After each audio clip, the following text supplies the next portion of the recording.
Ini di Masjid Ar-Rahmah, RSIJ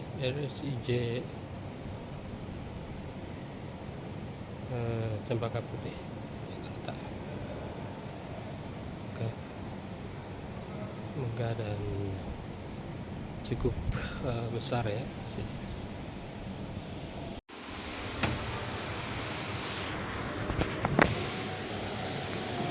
Alhamdulillah alladzi ja'ala lana muslimin wal mu'minin wal muhsinin. Asyhadu an la ilaha illallah wahdahu la syarika lah wa asyhadu anna Muhammadan abduhu wa rasuluhu la nabiyya ba'dah. Allahumma shalli wa sallim ala hadzal nabi al-karim Muhammadin wa ala alihi wa ashabihi ajma'in. Amma ba'du fa ya ibadallah, usikum wa iyaya bitaqwallah wa ta'atihi la'allakum tuflihun. A'udzu billahi minasy syaithanir rajim. Bismillahirrahmanirrahim. Wasari'u ila maghfiratin min rabbikum wa jannatin 'arduha as-samawati wal ardu 'iddat lil muttaqin. Alladzina yunfiquna fis sarai wad dharai wal kadhimina al ghaidha wal 'afina 'anil nasi wallahu yuhibbul muhsinin. Alladzina idza fa'alu fahishatan aw dhalamu anfusahum dzakarullaha fastaghfiru li dhunubihim wa man yaghfiru dhunuba illa Allah wa lam yusirru 'ala ma fa'alu wa hum ya'lamun. Puji syukur kita panjatkan hanya kepada Zat yang Maha Ghafur, yang telah memberikan kenikmatan kepada kita sehingga pada kesempatan ini kita dapat melaksanakan sholat Jumat berjamaah. Salawat dan salam mudah-mudahan senantiasa tercurah kepada tauladan kita, Nabi besar Muhammad Sallallahu Alaihi Wasallam. Beliau adalah sosok tauladan yang telah berhasil memperjuangkan kemanusiaan, yang telah berhasil menjadikan kita dari alam penuh kegelapan menjadi alam yang sangat penuh dengan kemajuan. Mengawali khutbah ini, khatib ingin mengajak kepada kita semua, marilah kita meningkatkan keimanan ketakwaan kita kepada Allah Subhanahu wa taala dengan cara marilah kita yakni melaksanakan ciri-ciri orang yang bertakwa sebagaimana yang tadi dibacakan dalam ayat alladzina yunfiquna fis sarai wad dharra, yakni orang yang senantiasa menafkahkan rezekinya dalam keadaan sempit, dalam keadaan lapang maupun dalam keadaan sempit. Di antaranya misalnya untuk melaksanakan ibadah kurban yang sebentar lagi kita akan melaksanakannya, pembangunan untuk kepentingan dakwah Islamiyah seperti masjid-masjid. Ini adalah bagian dari ciri-ciri orang yang bertakwa. Jadi orang yang bertakwa itu adalah orang yang dermawan.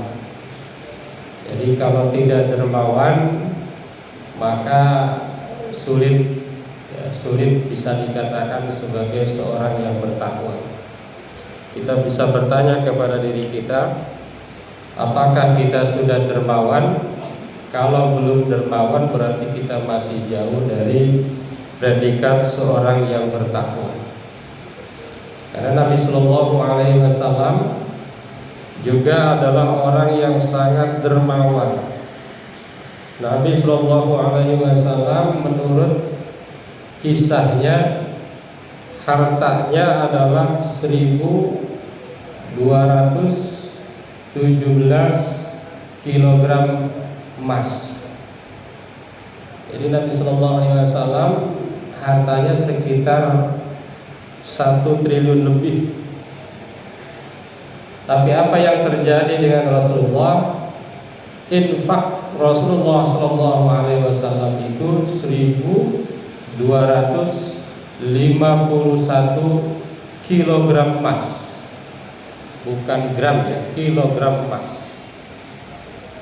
Jadi infak dan hartanya itu lebih besar infaknya.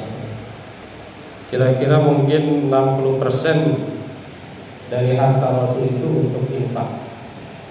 Kalau umat Islam tidak diharuskan banyak, 2,5% untuk zakat ditambah dengan infak-infak yang lain. Kalau menurut para ahli ekonomi itu sekitar 10%.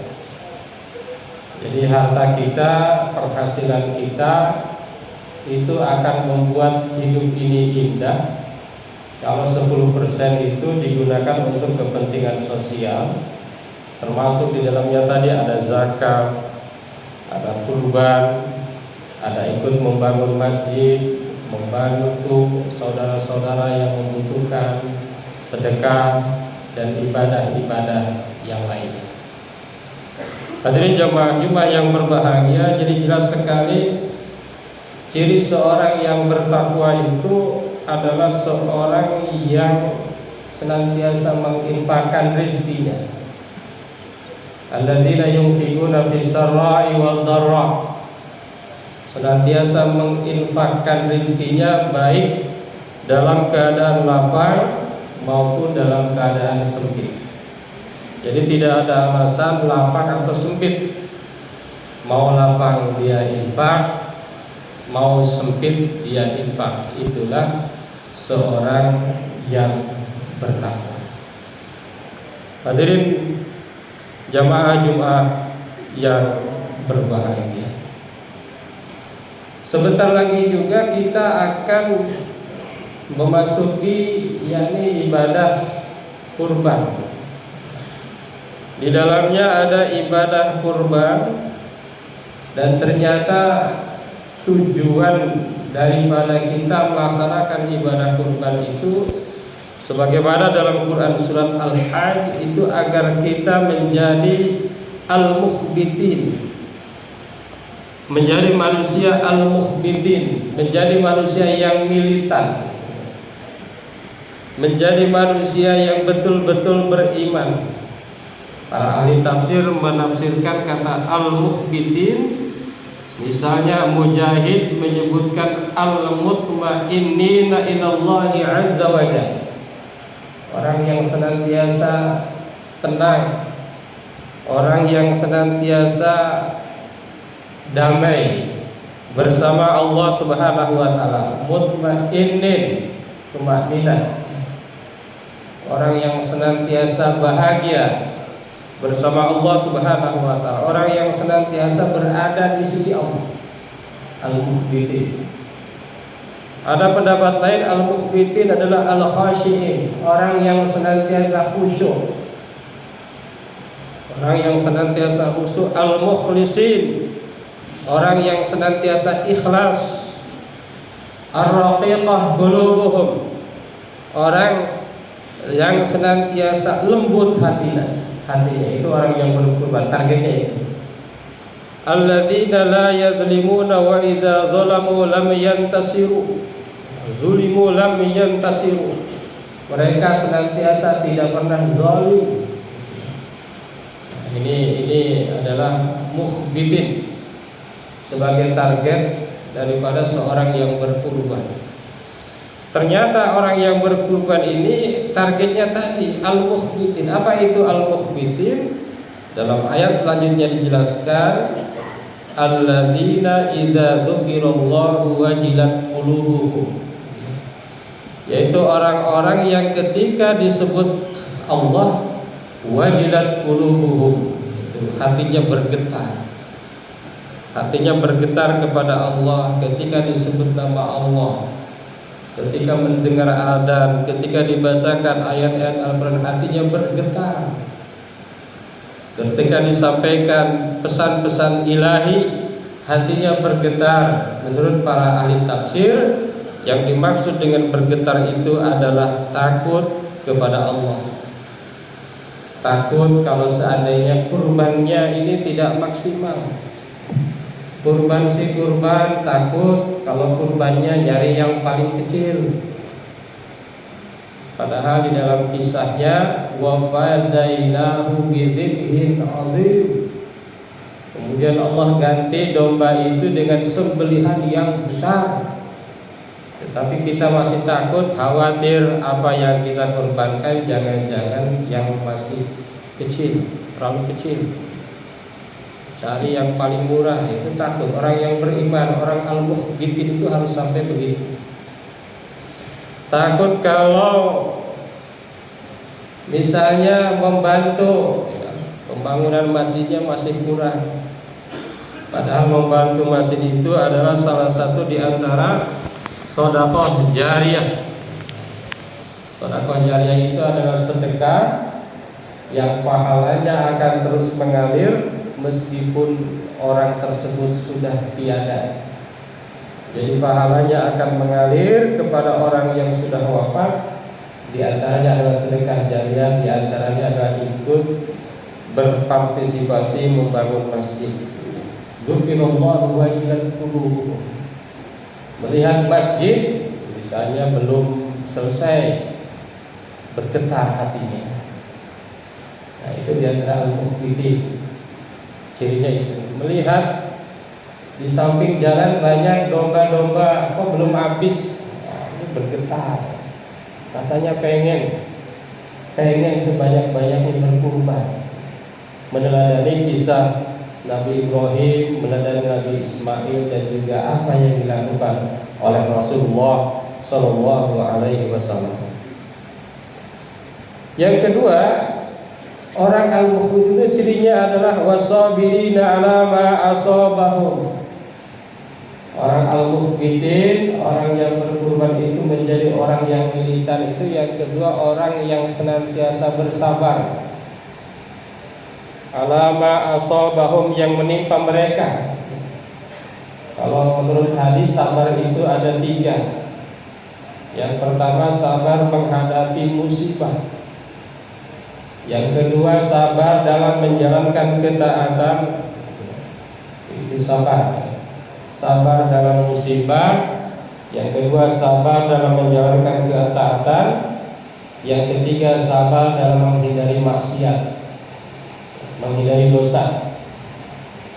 Sabar yang paling rendah itu menghadapi musibah.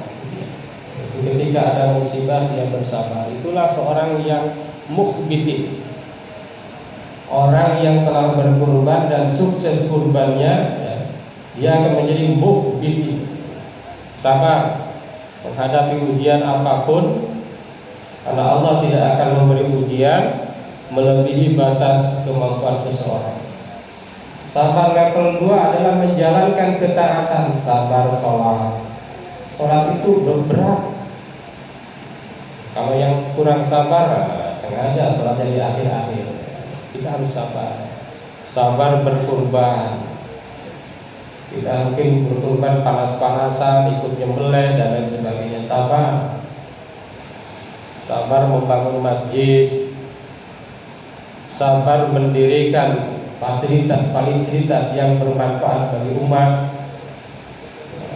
misalnya membangun rumah sakit dan sebagainya. Itu butuh kesabaran.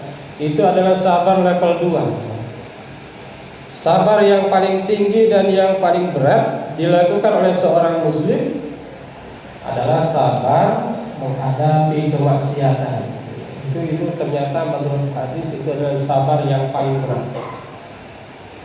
Ternyata setelah ditelaah oleh kita, jamaah Jumat yang berbahagia, kalau berkaitan dengan musibah, misalnya ya ada musibah itu yang nolong banyak, yang bantu kita ada aja. Tapi kalau berkaitan dengan ibadah, kadang-kadang teman kita pun tidak berani ngingetin. Sampean uangnya banyak, belum bantu masjid. Itu jarang yang berani ngingetin ke teman. Sulit ya. Yang lebih berat lagi sabar menghadapi kemaksiatan. Kadang-kadang kita ada maksiat itu nggak berani keluar, takut. takut ke bawah-bawah. Ternyata sabar yang paling tinggi menurut hadis Rasulullah SAW adalah sabar dalam meninggalkan dan menjauhi kemaksiatan. Al-mukhbitin yang kedua itu sabar. Yang ketiga wal muqimi as-shalah. Orang yang mukhbitin itu yang sukses berkurbannya itu adalah orang yang senantiasa mendirikan sholat. Itu mendirikan sholat yang wajib. Jadi kalau orang tidak sholat tetapi kurban, nah, ini berarti kurbannya belum maksimal, bahkan belum bagus. Bagaimana kalau ada yang tidak muslim tetapi kurban? Tidak ada, ya, terima aja. Oleh panitia terima aja. Apakah dapat pahala? Ya kalau menurut keyakinan kita, ya terima aja. Ya. Urusan pahala itu nggak usah dibicarakan, ya, gitu ya. Karena menurut Al-Quran, orang yang tidak Islam tetapi dia melaksanakan amal atau ibadah atau kegiatan apapun, dia itu tidak dapat pahala di sisi Allah. Aqbaluhum kasarabin biqi'ati yasabuhu dhama'an ma, itu dalam surah. Hadirin jamaah Jumat yang berbahagia, yang terakhir orang al-mukhbitin ini, orang yang melaksanakan kurban ini targetnya adalah wa mimma razaqnahum yunfiqun. Dia senantiasa menginfakkan mimma, sebagian kecil saja. Kalau belajar ilmu kaidah bahasa Arab, mimma itu artinya sebagian kecil saja.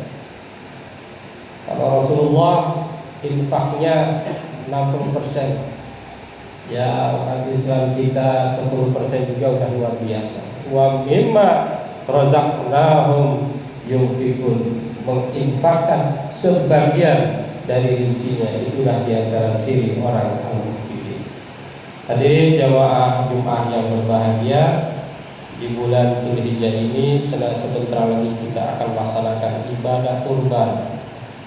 Ibadah dalam rangka mendekatkan diri kita kepada Allah Subhanahu wa taala.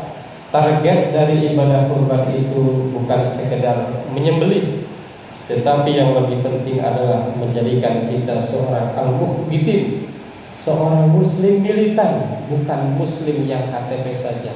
Apa saja ciri orang mukhbitin? Tadi disebutkan, ketika disebut nama Allah dia bergetar hatinya. Yang kedua, dia senantiasa sabar. Yang ketiga, senantiasa mendirikan sholat. Dan yang keempat, senantiasa menginfakkan sebagian rezekinya. Barakallahu li wa lakum fil Qur'anil azim wa nafa'ana wa iyyakum bima fihi minal ayati wa dzikril hakim. Aqulu qouli hadza astaghfirullahal azim.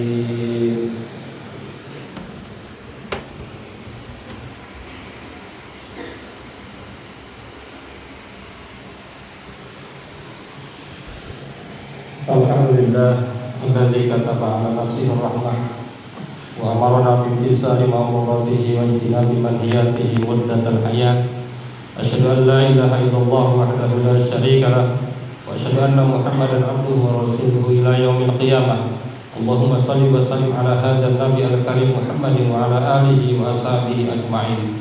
Amma ba'du, fa ya ayyuhan nas ittaqullah haqqa tuqatih wa alamu anna Allah ta'ala qad wa'ala liman ittaqa bi dukhulil jannah wa ta'ala liman 'asahu bi dukhuli jahannam ma'wa. Inna Allah wa malaikatahu yusholluna 'alan nabi ya ayyuhalladzina amanu shallu 'alaihi wa sallimu taslima. Radallahu ma'al jami'i sahabati wal karamati rasulillahi ajma'in. Amin ya Allah ya rabbal alamin. Allahumma ighfir lil mu'minina wal mu'minat wal muslimina wal muslimat al-ahya'i minhum wal amwat. Allahumma aslih dhata bainihim waj'al fi qulubihimul imana wal hikmah wa awzi'hum ala ahdika alladhi ahadta ilaihim waj'alna minhum wa atina biratil islam bi hidayatika wa rahmatika al-wasi'ah wa taqabbal du'a'ana innaka antas samiul alim. Ibadallah, innallaha ya'muru bil 'adli wal ihsan wa ita'i dzil qurba wa yanha 'anil fahsya'i wal munkar wal baghi ya'idzukum la'allakum tadhakkarun wastaghfiruhu innahu huwal ghafurur rahim. Allahu akbar.